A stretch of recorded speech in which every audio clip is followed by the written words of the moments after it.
नमस्कार, मैं हूं आपके साथ अंकिता पाल और आप सभी का हमर छत्तीसगढ़ में स्वागत है। लोकसभा चुनाव के पहले चरण के लिए आज मतदान हुआ है, जिसमें 21 राज्यों की 102 सीटों पर वोट डाले गए। लोगों ने लोकतंत्र के इस महापर्व में बढ़ चढ़कर हिस्सा लिया है।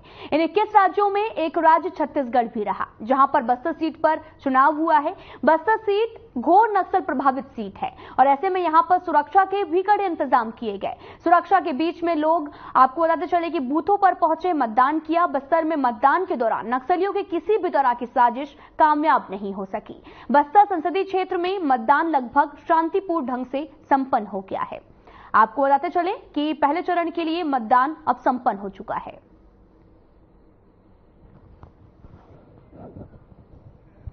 आपको बताते चलें कि बस्तर संसदीय निर्वाचन क्षेत्र के अंतर्गत विधानसभा निर्वाचन क्षेत्र कोंडागांव, नारायणपुर, चित्रकोट, दंतेवाड़ा, बीजापुर और कोटा में 3 बजे तक खत्म हो चुका है और साथ ही इसके अलावा बाकी जगहों पर शाम 5 बजे तक मतदान हुआ। नक्सल प्रभावित सीट होने की वजह से 3 बजे तक मतदान होना था।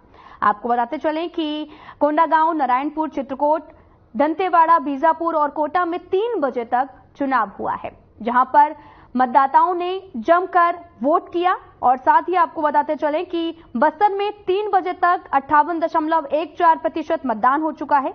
इसके साथ ही बस्तर लोकसभा सीट से के 6 विधानसभा में मतदान का समय पूरा हो चुका और वहीं बाकी जगहों पर मतदाता शाम 5 बजे तक वोट किया है। आप बड़ी बड़ी कतारें देख सकते हैं, जहां पर लोग अपने मताधिकार का प्रयोग करने के लिए बूथ तक पहुंचे। बस्तर सीट पर यह वोटिंग हुई है, जहां पर युवा हो, बुजुर्ग हो, हर किसी ने अपने मताधिकार का प्रयोग किया है। आपको बताते चलें कि बस्तर लोकसभा सीट के लिए मतदान का समय खत्म हो गया और यहां पर बस्तर में लोगों ने चढ़ बढ़कर हिस्सा लिया, अपने मताधिकार का प्रयोग किया है। सुरक्षा के यहां पर कड़े इंतजाम भी किए गए हैं। पहले चरण के लिए मतदान अब संपन्न हो चुका है। आपको बताते चलें कि छत्तीसगढ़ में एक सीट पर चुनाव होना था, जो कि अब पहले चरण का मतदान अब संपन्न हो चुका है। लोगों ने चढ़ बढ़कर हिस्सा भी लिया है।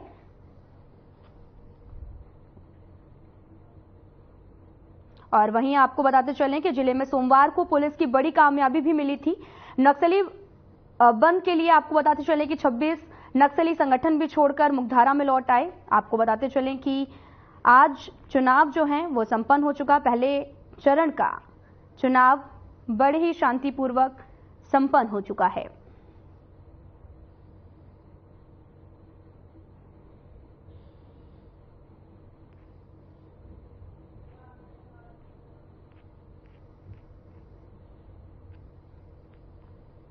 आप तस्वीरें देख सकते हैं, पहले चरण के लिए मतदान होना था, जो कि अब संपन्न हो चुका है। लोकसभा चुनाव के लिए पहले चरण में छत्तीसगढ़ की बस्तर सीट के लिए वोटिंग हुई। पोलिंग बूथ के बाहर मतदाताओं की कतार भी लगी और इस बार बस्तर लोकसभा सीट से बीजेपी, कांग्रेस सहित 11 उम्मीदवार मैदान में थे। 14,72,207 मतदाता इनमें से अपना सांसद चुनेंगे। चुनाव के नतीजे 4 जून को आएंगे। पिछली बार की अगर बात की जाए तो इस सीट पर 71.64% वोटिंग हुई थी। आपको बताते चले कि मतदान के लिए 1961 पोलिंग बूथ बनाए गए। इन मतदान केंद्रों में 159 नो जोन नेटवर्क भी थे, जिनमें से 90 केंद्रों में सूचना देने के लिए वॉकी टॉकी की व्यवस्था की गई थी, जबकि 59 अंदरूनी मतदान केंद्रों में रनर की मदद से सूचनाएं भेजी जाएंगी। साथ ही आपको बताते चले कि सुरक्षा व्यवस्था के लिए 80,000 जवानों की तैनाती भी थी। इनमें से 35,000 जवान सेंट्रल फोर्स के हैं। आपको बताते चलें कि चुनाव जो है पहले चरण का वो सफलतापूर्वक हो चुका है। लोकसभा चुनाव के लिए पहले चरण में छत्तीसगढ़ की बस्तर सीट के लिए वोटिंग हुई है। पोलिंग बूथों के बाहर मतदाताओं की कतार लगी। इस बार बस्तर लोकसभा सीट से बीजेपी, कांग्रेस सहित 11 उम्मीदवार मैदान में हैं, जहां पर 14,72,207 मतदाता इनमें से अपना सांसद भी चुनेंगे और चुनाव के नतीजे 4 जून को आएंगे। अब 4 जून को देखना होगा कि किसकी जीत होती है। पिछली बार की अगर बात की जाए तो इस सीट पर 71.64% वोटिंग हुई थी।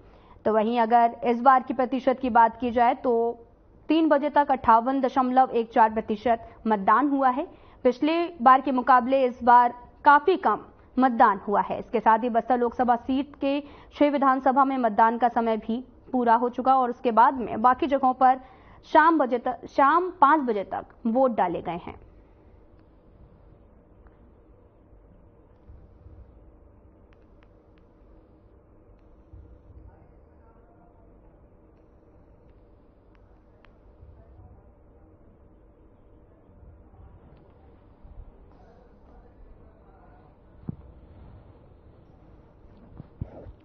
आपको बताते चलें कि बस्तर संसदीय निर्वाचन क्षेत्र के अंतर्गत विधानसभा निर्वाचन क्षेत्र कोंडागांव, नारायणपुर, चित्रकूट, दंतेवाड़ा, बीजापुर और कोटा में 3 बजे तक चुनाव हुए और बाकी आपको बताते चले कि यहां पर शाम 5 बजे तक मतदान हुआ है और नक्सल प्रभावित सीट होने की वजह से 3 बजे मतदान संपन्न हो चुका है और यहां पर लोगों ने चढ़ बढ़कर अपने मताधिकार का प्रयोग भी किया है।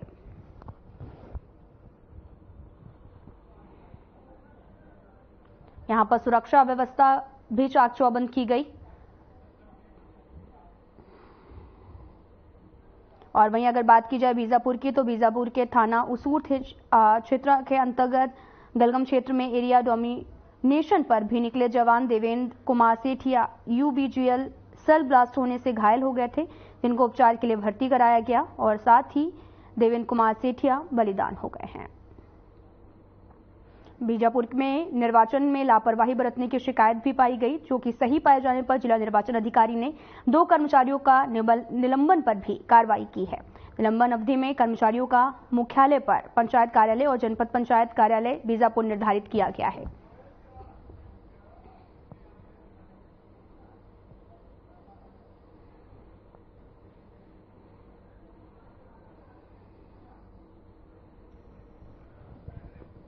आपको बताते चलें कि बस्तर लोकसभा सीट के लिए मतदान का समय अब खत्म हो चुका और लोगों ने अपने मताधिकार का प्रयोग भी किया है।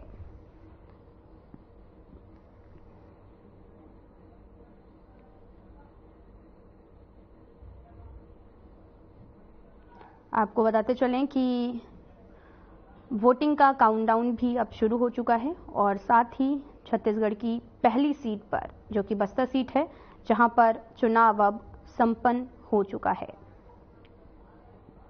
लोगों ने चढ़ बढ़कर हिस्सा लिया और साथ ही आपको बताते चले कि लोकसभा चुनाव के पहले चरण में छत्तीसगढ़ की बस्तर लोकसभा सीट पर मतदान हुआ। लोगों ने चढ़ बढ़कर मताधिकार का प्रयोग किया। कई इलाकों में 3 बजे तक मतदान खत्म हो गया और साथ ही आपको बताते चलें कि बूथ के अंदर भी काफी लोग थे, जहां पर लोगों ने चढ़ बढ़कर वोट किया है। बस्तर में 3 बजे तक 58.14% मतदान हो चुका है। इसके बाद में बस्तर लोकसभा सीट के 6 विधानसभा में मतदान का समय भी पूरा हो चुका और मतदाता अपने अपने घर लौट चुके हैं। साथ ही आपको बताते चलें कि बीजापुर के थाना उसूर थाना क्षेत्र के अंतर्गत गलगम क्षेत्र में भी एरिया डोमिनेशन पर निकले जवान देवेंद्र कुमार सेठिया यूबीजीएल ब्लास्ट होने से घायल हो गए और वहीं आपको बताते चलें कि बस्तर संसदीय निर्वाचन क्षेत्र के अंतर्गत विधानसभा निर्वाचन क्षेत्र कोंडागांव, नारायणपुर, चित्रकूट, दंतेवाड़ा, बीजापुर और कोटा में चुनाव संपन्न हो चुके हैं।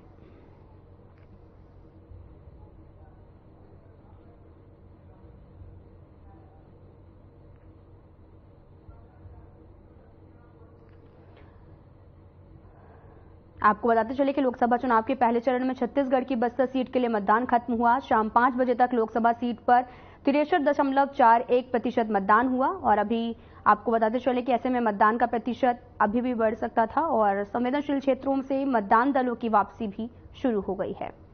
मतदान के दौरान बीजापुर में पोलिंग बूथ से करीब 500 मीटर दूर ग्रेनेड ब्लास्ट होने से सीआरपीएफ कांस्टेबल देवेंद्र कुमार शहीद हो गए, जबकि असिस्टेंट कमांडेंट मनु एससी घायल हुए हैं। जवान अपनी टीम के साथ में एरिया के लिए निकले हुए थे। अगर बात की जाए वोटिंग प्रतिशत की तो बस्तर में 72.81% वोटिंग प्रतिशत रहा। बीजापुर में 41.62,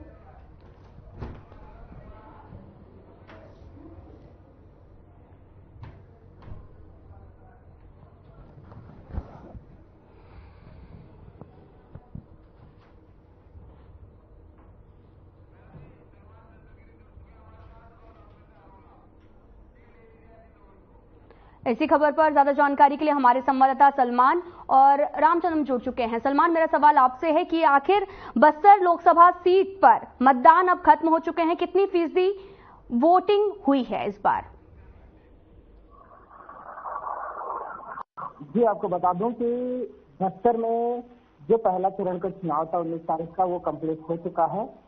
और रही बात अब मतदान की परसेंट की बात करते हैं, देखिए इस बार शांति स्वभाव से जो चुनाव होना था, लेकिन यहाँ पे दो मामले सामने होकर आ रहे हैं। बीजापुर क्षेत्र से, जिसमें थाना भैरमगढ़ क्षेत्र अंतर्गत भी एक आईडी के चपेट में एक जवान आ चुका है। वही अगर हम बात करेंगे तो टिर्रेम क्षेत्र में भी एक जवान एरिया डोमिनेशन के द्वारा वो भी एक आईडी के चपेट में है। लेकिन आए दिन नक्सलियों की उत्पात लगातार मचाया जा रहा है।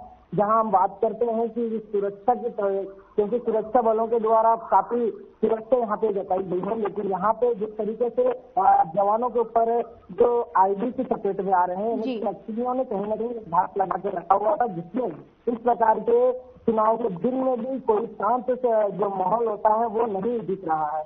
और रही बात चुनाव की, तो हर जगह पे आप लोगों को अपडेट दे रहे थे कि क्या जी सलमान, आप हमारे साथ बने रहिए। रामचंद्रम, आपसे मेरा सवाल है कि आखिर वोटिंग प्रतिशत क्या रहा है बस्तर में?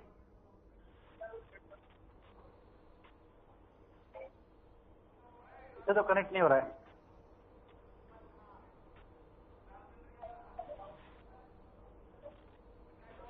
भाई। शुरुआती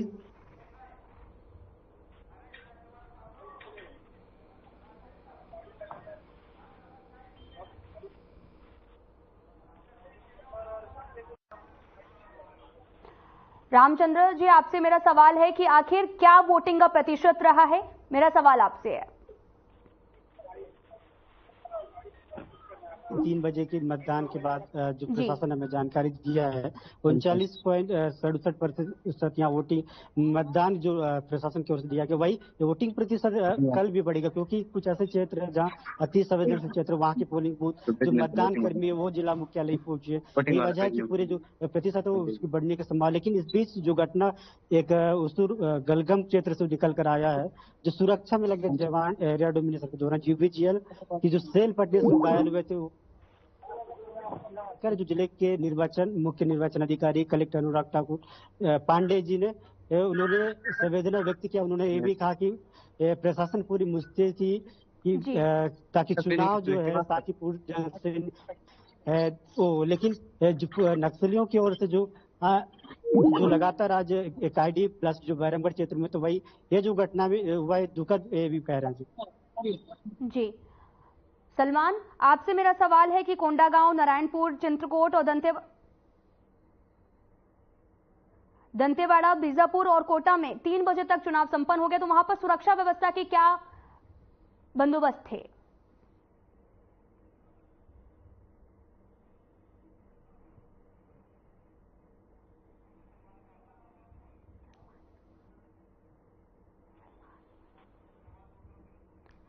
जी तो बढ़ते हैं आगे। आपसे मेरा सवाल है कि आखिर अगर सुरक्षा व्यवस्था की बात की जाए तो कैसी सुरक्षा व्यवस्था थी? लोगों को किसी तरीके की कोई दिक्कत हुई या फिर आराम से चुनाव हो गए हैं?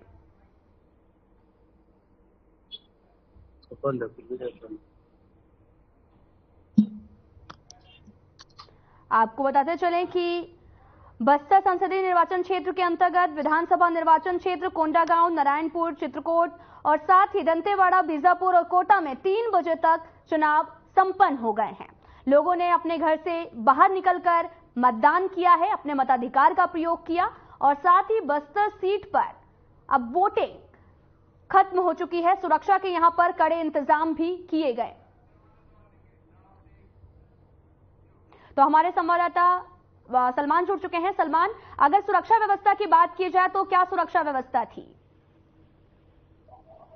बस्तर में अगर हम सुरक्षा व्यवस्था की बात करते हैं तो लगातार हमने आपको लगातार दिखा रहा था कि दिन भर के पल-पल की खबरें हम दिखा रहे थे कि जिस तरीके से व्यवस्था की हम बात करें, जगह जगह पे पुलिस तैनात थी और महिलाओं की बात करें तो महिला जनाना पुलिस भी जगह जगह के तैयार थी। हर चीज का छानबीन हो रहा था। कोई भी कहीं पे भी कोई उत्पात मचाने के लिए नहीं दिया गया है। शांति सभाओं से चुनाव करवा दिया गया है। और सिटी या चाहे ग्रामीण क्षेत्र या बूथ की हम बात करते हैं तो हर जगह पे सुरक्षा बल तैनात थे। इसी कपड़े में अगर हम बस्तर की अगर एकदम संसदीय क्षेत्र की बात करते हैं, सुकमा क्षेत्र की बात करते हैं, वहां पे भी जगह जगह पे पुलिस तैनात थी।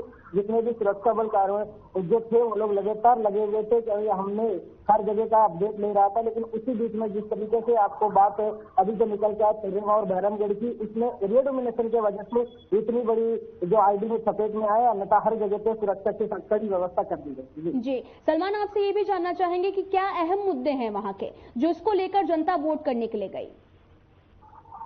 जी आपको बता दूं कि मुद्दे यही है कि लोगों का यह कहना है कि साफ जब हमसे बात करने की कोशिश की है तो उनका यह कहना है कि बस्तर में अगर हम बात करें तो बस्तर में बेरोजगारी बहुत ज्यादा बढ़ती गई है। जहाँ पे देखा जाए तो बेरोजगार युवा लोग जो है पढ़े लिखे हैं वो पास पड़ोस राज्य में पलायन कर रहे हैं। जैसे यहाँ पे काम नहीं मिलने की वजह से वो लोग पलायन कर रहे हैं। आपने देखा होगा कि हमने उनसे सुबह भी बात किया है, वहाँ पे भी यही कहा है।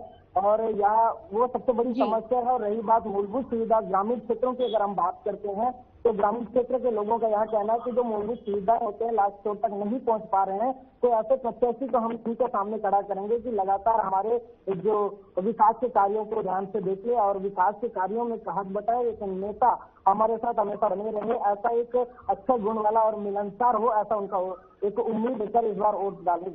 जी सलमान, बने रहिए हमारे साथ। रामचंद्र, मेरा सवाल आपसे है कि बीजापुर में 2 कर्मचारियों का निलंबन भी किया गया है, उस पर क्या अपडेट है? जी, निलंबन की कार्रवाई चुनाव आयोग में जो ड्यूटी लगा था उसमें शायद ग्रेड 3 जो जनपद पंचायत बीजापुर में पदस्थ है वो नहीं पहुंचते, इसकी वजह से उन पर कार्रवाई हुई। दूसरी जो है सचिव है, सचिव के पद में रहते हुए उन्होंने इन पर आरोप लगे कि सोशल मीडिया में वो प्रचार करते थे। यही वजह है कि जो एसडीएम गोपालपट्टनम ने उन्होंने जांच में जो पाया है उसके हिसाब उसके बाद जो कार्रवाई निलंबन की कार्रवाई पर हुई है। अब तक उनके अलावा किसी भी तरह कोई भी अपडेट अब मीडिया के आगे नहीं आया। जी बीजापुर में इतनी बड़ी कार्रवाई हुई है तो उसको लेकर क्या मतदान प्रतिशत जो है वो प्रभावित हुआ या फिर नहीं, या फिर बहुत स्मूथली हुआ है? रामचंद्रम, हेलो जी, आपको आवाज मिल रही? जी आपसे ये जानना चाहेंगे कि जैसे ये बड़ी कार्रवाई की गई है उससे मतदान पर भी क्या कोई फर्क पड़ा है? जी बिल्कुल, जब भी इस तरह की घटनाएं जब होती, लापरवाही जब कर्मचारी बरतते हैं उन पर कार्रवाई होती, बाकी जो कर्मचारी वो सतर्क हो जाते हैं। जी लोगों में बिल्कुल इसका असर देखने को मिला। जो अब तक जो अपडेट आ रहा है, मतदान कर्मी जो है वो शासन के जो नियम गाइडलाइंस के अनुसार वो मतदान को शांतिपूर्ण संपन्न किया है। इस जानकारी में जरूर एक असर कहे तो बिल्कुल सही होगा, क्योंकि जब भी चुनाव आयोग के सख्त निर्देश रहते हैं जिसमें जितने अधिकारी हैं वो उनकी नजरों में हर एक कर्मचारी रहता है। कहीं ना कहीं ये बीजापुर में जो दूसरे जो कर्मचारी वो गलत ना करे उनके लिए एक मैसेज प्रशासन ने दिया है, तो कार्रवाई करके। जी तो हमारे साथ किशोर रामटेके भी जुड़ चुके हैं। किशोर, मेरा सवाल आपसे ये है कि मतदान प्रतिशत की अगर बात की जाए, 2019 की बात की जाए और 2024 की, तो मतदान प्रतिशत में कितना फर्क आया है? मतदान प्रतिशत में फर्क तो आया है जी। इस बार, जैसे कि दंतेवाड़ा पूरे जो बस्तर संभाग में 58.14% मतदान पड़ा है, वहीं दंतेवाड़ा देखें तो 56.34% वोट पड़ी है। जी। तो पिछले बार 52% के आसपास थी और इस बार थोड़ी सी बढ़ी है। गर्मी को देखते हुए जितनी गर्मी थी और लोग सुबह से ही 6 बजे से लाइन में लग गए थे और लगभग 9 बजे के आसपास तक अच्छी लाइनें लगी हुई थी। उसके बाद धीरे धीरे भीड़ कम होती चली गई और फिर 2 बजे के आसपास भीड़ पूरी तरह खत्म हो गई थी। जी, अगर बात की जाए सुरक्षा व्यवस्था की, जैसे कि आपने बोला कि धूप थी, तो वहां क्या टेंट वेंट की व्यवस्था की गई थी या फिर नहीं? जी, टेंट की व्यवस्था की गई थी और सुरक्षा व्यवस्था भी बहुत अच्छी थी। यहाँ पर दंतेवाड़ा जिला पूरी तरह शांतिपूर्ण रहा और जो टेंट की व्यवस्था की थी बहुत अच्छी व्यवस्थाएं थी, मगर जो कर्मचारी लगे थे, जैसे आंगनबाड़ी की मितानिनों को लगाया गया था, मितानिन कर्मचारी लगाया गया था, उनके लिए शासन के द्वारा नाश्ता और खाने की व्यवस्था बिल्कुल भी नहीं थी। कुछ जगहों पर तो जो कर्मचारी थे वो भूखे ही रहे, उनको लास्ट तक नाश्ता खाना नहीं मिल पाया था। और शहरी क्षेत्र में लास्ट में हमारी विरोध के बाद में जब हम लोगों ने बोला फिर तो नगर पालिका के सीएमओ ने फिर सभी लोगों के लिए कुछ खाने की व्यवस्था करवा दिए थे। जी किशोर, आपसे ये भी जानना चाहेंगे कि युवा मतदाता कितने प्रतिशत भाग लिया है मतदाताओं ने? इस बार लोकसभा चुनाव में ऐसे बहुत सारे युवा मतदाता थे जिन्होंने भाग लिया है और लगभग देखने को हमने कुछ लोगों से जानकारी भी ली तो वो पहली बार वोट डाल रहे थे लोकसभा चुनाव के लिए। पहले विधानसभा के लिए डाले थे लेकिन लोकसभा के लिए पहली बार वोट डाले थे। ऐसे लगभग 8 से 10% के जो युवा मतदाता थे उन्होंने भाग लिया है और कई तो ऐसे रायपुर में भिलाई में पढ़ते हैं जो पढ़ाई के लिए गए हुए थे, वो लोग भी वापस यहाँ पे सिर्फ वोट डालने आए हुए थे दंतेवाड़ा जिले में और वो आकर के वोट डाल के फिर गए हैं। जी, जैसा कि किशोर आपने बताया कि लोगों ने वहां पर मताधिकार का प्रयोग किया हुआ है, युवाओं दूर दूर से वोट डालने के लिए आए, तो उनके क्या अहम मुद्दे रहे हैं? उनके अहम मुद्दे थे जैसे कि वो अभी पढ़ रहे हैं तो उनकी शिक्षा के बाद में वो चाहते हैं कि उनको अच्छे रोजगार मिले, वो अच्छे किसी जगह पर रोजगार करें और उनको नौकरी की सुविधा मिले और वो अपने भविष्य को देखते हुए एक सरकार को चुनना चाहते हैं। जी किशोर जी, आप बने रहिए हमारे साथ। रामचंद्रम, आपसे मेरा सवाल ये है कि बीजापुर की अगर बात की जाए तो यहाँ पर शांतिपूर्वक मतदान संपन्न हो चुका है, तो सुरक्षा व्यवस्था की हमने बात कर ली है, लेकिन अगर बात की जाए अहम मुद्दों की तो क्या अहम मुद्दे हैं वहां के?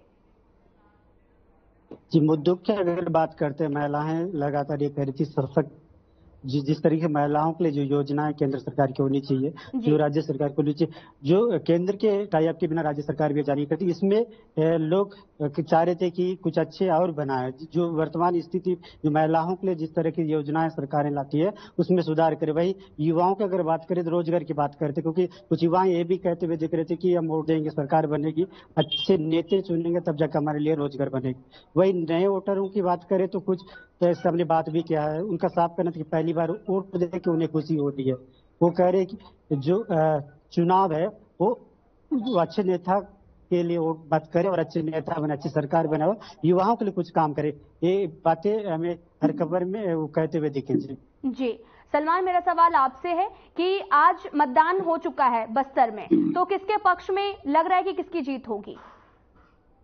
किसको जनता वोट करके आई है? जी मैं आपको बता दूं, सबसे पहले हम बस्तर लोकसभा का जो 3 बजे तक जो अपडेट हमारे पास आ चुका है, 50% टोटल प्रतिशत 58.14% वोट हुआ है पूरे बस्तर में, जिसमें बस्तर का परसेंट रहा है 70.56%, जिसमें बीजापुर है 35.06% और चित्रकूट विधानसभा का है 62.8%, दंतेवाड़ा का है 56.34% और जगदलपुर का है 61.56%, जिसमें कोंडागांव का है 70.93% है, जिसमें कोंटा का है 40.70% है, नारायणपुर का है 59.80% है। ये प्रतिशत पूरे बस्तर का है, जिसमें जो आज 3 बजे तक का जो अपडेट हमारे पास आ चुका है। आपको बता दो कि इस टाइप का यहाँ पे वोटिंग हुई है, इस टाइप का लहर की हम बात करते हैं तो दोनों ही तरफ का बात करते हैं कि लगातार जिसने वोट दिया है, कंफर्म हमें ये नहीं बता पाए कि हम लोग किसको वोट दे रहे हैं, लेकिन ये सब देखा जाए तो अनुमानित लगाया जा सकता है कि थोड़ा सा भारी बीजेपी की तरफ नजर आ रहा है। जी सलमान, आपका बहुत बहुत धन्यवाद। रामचंद्रम, आपका बहुत बहुत धन्यवाद और किशोर जी आपका भी बहुत बहुत धन्यवाद तमाम जानकारी देने के लिए। अब देखना ये होगा कि 4 तारीख के किसके पक्ष में वोट आते हैं। फिलहाल इस बुलेटिन में इतना ही। नमस्कार।